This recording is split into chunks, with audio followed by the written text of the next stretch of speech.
네, 오늘 성경 말씀 보시겠습니다. 시편 102편 28절입니다.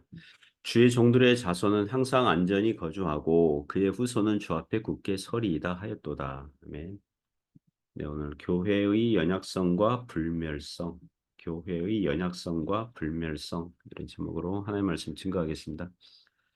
오늘은 웨스트민스터 신앙고백서 25장 5항 다섯 번째 항목 진술을 보도록 하겠습니다. 하늘나라의 가장 순수한 교회들도 혼합과 오류 아래 있다. 그리고 어떤 교회들은 극히 타락하여 그리스도의 교회가 아니라 사탄의 회당들이 되기도 한다. 그럼에도 불구하고 지상에는 하나님의 뜻을 따라서 하나님에게 예비하는 교회가 항상 존재할 것이다. 자, 금요일 아침에는 웨스트민스터 신앙고백서를 조금씩 보고 있습니다. 오늘 25장 다섯 번째 항목 진술을 보도록 하겠습니다. 25장은 교회론에 대한 진술인데요. 오늘은 이 지상의 교회가 연약할 수밖에 없는 특징이 있지만 주님 오실 때까지는 여전히 교회가 존재할 것이다. 이런 진술을 하고 있습니다. 이 두 가지 요약으로 오늘 은혜를 나누고자 합니다. 첫 번째는요. 이 땅의 교회는 연약한 특징이 있다는 것입니다. 이 땅의 교회는 연약한 특성이 있습니다. 오늘 진술의 첫 문장이 다음과 같습니다. 하늘 아래 가장 순수한 교회들도 혼합과 오류 아래 있다. 그리고 어떤 교회들은 극히 타락하여 그리스도의 교회가 아니라 사탄의 회당들이 되기도 한다. 이 땅의 교회들, 심지어 하늘 아래 이 땅의 교회들 중에서 가장 순수한 교회들이라도 혼합과 오류 아래 있다는 것입니다. 이 땅의 교회는 연약한 특성을 피할 수가 없습니다.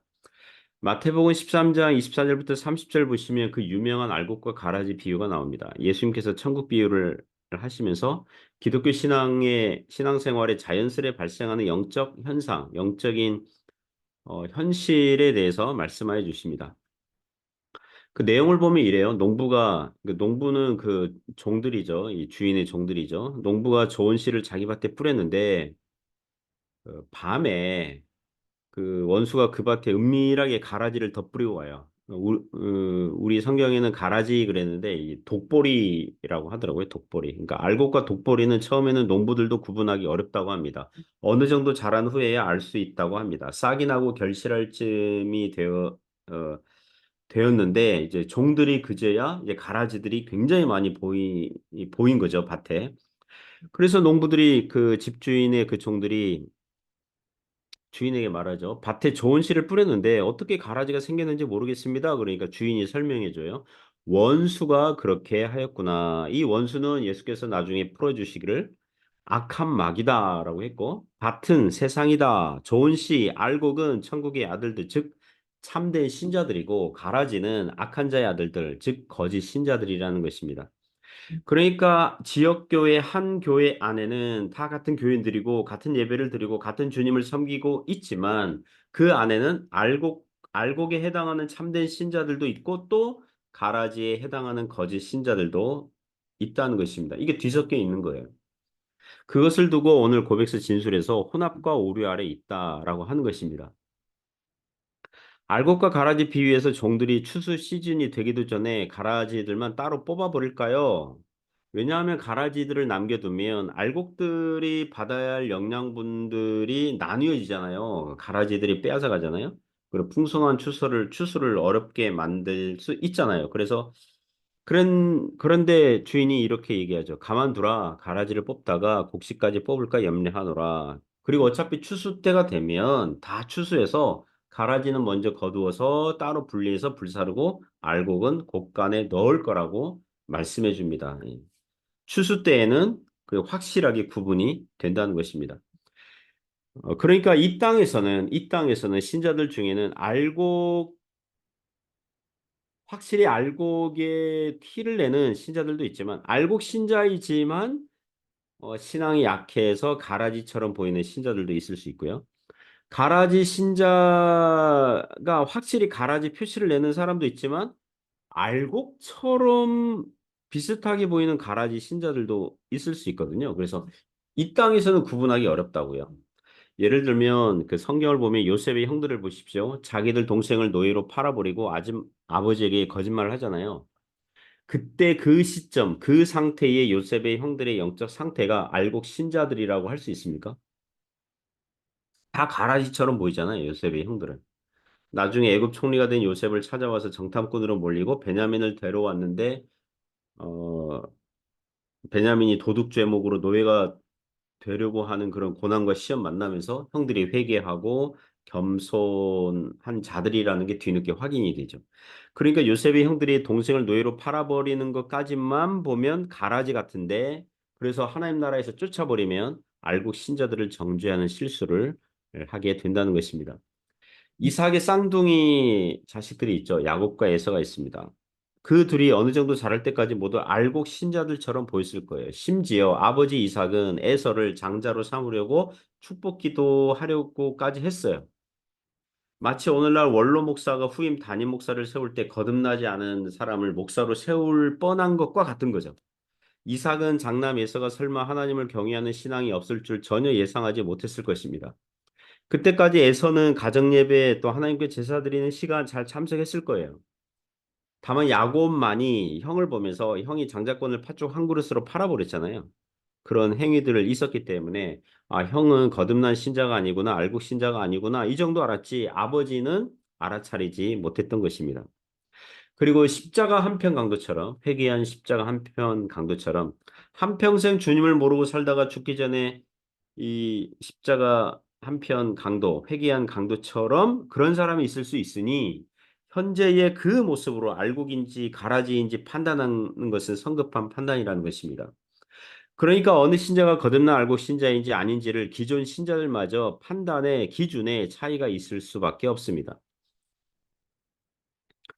그러니까 어떤 신자가 지금은 신앙이 없어 보이지만 나중에는 거듭난 신앙인이 될 수도 있기 때문에 그러니까 어떤 사람이 한 사람이 죽기 전까지는 주님께서 재림하시기 전까지는 판단 보류해야 되는 거죠. 실은 그게 교회의 할 일, 그 신자의 할 일은 아니에요. 누가 알곡 신자냐, 누가 가라지 신자냐 따지고 확인하는 게 교회의 할 일이 아니라 부지런히 복음을 전하는 사역을 하는 것이 교회의 사명인 줄 믿습니다. 그리고 어느 교회 교인들이 알고 신자가 많으면 참된 교회의 특성들을 잘 보여주겠지만 어느 한 교회에 가라지 신자들이 압도적으로 많으면 교회가 교회 같지 않고 교회는 마치 세상 단체, 친목회, 동아리와 비슷해질 수 있다는 것입니다. 요한계시록 2장 3장 보면 소아시아 7교회가 나옵니다. 그 중에 2개 교회만이 칭찬받아요. 7개 중에서 2개 교회만이 칭찬받아요. 그리고 한 두세 군데 교회는 칭찬도 듣지만 책망도 듣고요. 또 나머지 한 두세 개는 칭찬이 거의 없고 책망만 듣는 교회들도 있어요. 책망의 표현이 이런 것들이 있습니다. 네가 살았다는 이름은 가졌으나 죽은 자로다. 이게 사대 교회에게 하신 말씀인데요. 사대 교회는 죽은 교회라는 거예요. 죽은 교회라는 거예요. 시체와 같은 교회라는 거예요. 어떤 교회는 이렇게 얘기해요. 네가 미지근하면 토하여 버리리라. 주님께서 토해버리고 싶은 교회도 있다는 것입니다. 그런 교회들은 교회라고 하기엔 너무 민망한 교회죠. 하지만 교회입니까? 아닙니까? 그러면 교회이죠. 가라지들이 많은, 알곡은 소수가 있는, 그래서 혼합과 오류 아래 있는 그런 교회라는 것입니다. 제 지인 후배 목사님은 독일에서 유학할 때에 독일에 있는 어느 한인교회를 몇 년 섬겼었다고 하더라고요.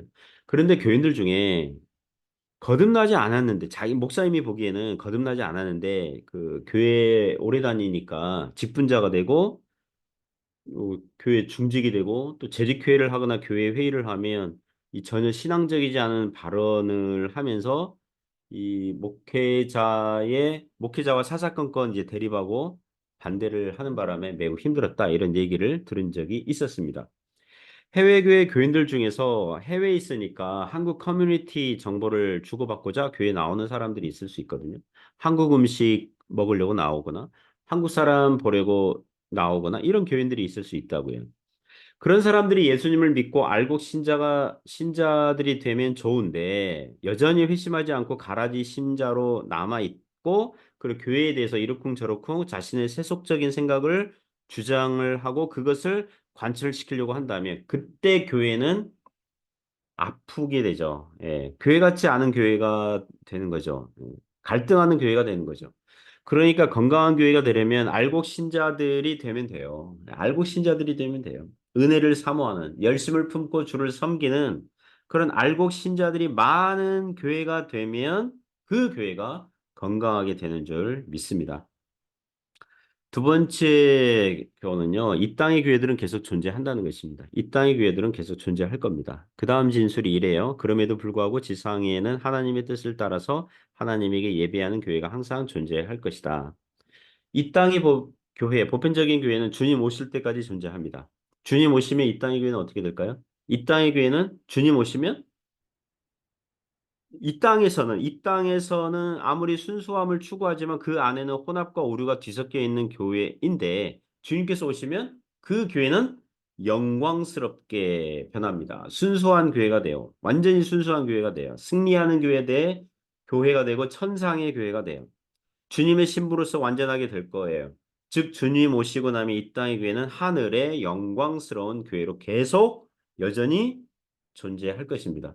우리가 읽은 시편 102편 28절에 보면 주의 종들의 자손은 항상 안전히 거주하고 그의 후손은 주 앞에 굳게 서리이다 하였도다. 마태복음 28장 20절 보시면 주님께서 제자들에게 하신 말씀이죠. 그리고 이 땅의 보편적인 교회에게도 이 약속이 동일하게 적용될 수 있습니다. 볼지어다 내가 세상 끝날까지 너희와 항상 함께 있으리라 하시니라. 세상 끝나고 난 이후에는요. 영원히 하늘의 교회로 항상 주님께서 함께 계실 겁니다. 예수께서 구원하신 교회는 신자들은 이 땅에서 삼위 하나님께서 함께 하실 것이고요. 주님 재림의 날에 그 구원이 완성이 되고 영생을 누리게 될 줄 믿습니다. 오늘날 그 세계 아랍 지역 아랍 나라들에서는 교회가 없을 것 같잖아요. 놀랍게도 있습니다. 소수라도 있습니다. 이란에도 있고요. 이집트에도 있고요. 시리아에도 있고요. 지금 전쟁터인 팔레스타인 그 하마스 지역에도 믿는 자들이 있어요. 북아프리카, 알제리, 튀니지, 리비아 같은 나라들도 있어요. 아프가니스탄 같이 탈레반 이슬람이 다스리는 지역에서도 소수의 신자들이 있다고 합니다. 심지어 저 북한 땅에도 있습니다.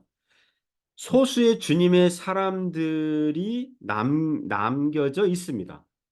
우리가 바라기는 그런 지역이 복음이 더 자유롭게 증거가 되고 집회의 자유, 교회가 모이는 그런 자유가 오기를 바랍니다. 설령 그렇지 않더라도 우리 주님은 교회를 세우시고 신자들을 두시고 알곡 신자들이 있게 하시고 그 교회들이 존재하도록 하시는 것을 봅니다. 우리는 이 신앙 잃지 않고 이 신앙을 우리의 자녀들에게 전달하고 주변 이웃들, 지인들에게 전달하고 그리고 우리 교회를 교회답게 만드는데 좋은 알곡 신자들로 들여질 수 있기를 주님의 이름으로 축복합니다. 기도하겠습니다.